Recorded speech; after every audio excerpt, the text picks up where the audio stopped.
isang retired employee and senior citizen. Before, meron akong mataas ang blood sugar ko, nag-236, minsan may 360. Pero sa barley, pag inom ko, bumaba na siya. Dati kasi ang inom ko, once a day lang. Ginawa kong 3 times a day. Morning, tanghali, and evening bago matulog. Ngayon, tingnan niyo ang aking blood sugar. Ayan, no? 125, 115, fasting ko, 85. Kakukuha ko kanina, 103, kakakain ko. Which is normal sa age ko. Wow.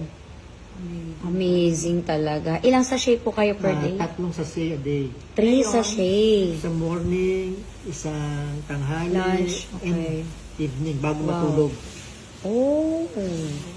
For 1 month, ginagawa ko yan, bumagsak yung blood Blood sugar ko. sugar. Before kasi, every morning lang eh. Mm-mm. Ang bagsak ng blood sugar, minimal, hindi siya drastic. Mm-mm. Pero ngayon, for 2 months, na-maintain ko na siya. Nice. Galing. Saka hindi siya magluloko kasi direct sa kanya eh, sa machine na nagsusukat ng blood sugar. Plus, pag ginawa mo yan, pati yung hypertension mo, dama yan. Wow. Bababa ang BP mo Oo, dyan. tama. Kasi bumaba ang blood sugar mo. Correct. Tapos, yung aking liver, na ina-expect ko dati na sasama, hindi siya sumama eh. Parang ang opening pa niya is 42% at gumaganda pa. Kaya mababawa, hindi na-preempt ko yung dialysis. Oh. Kaya, kasi pagka umiksi yung butas nun, yung liver mo, Oo.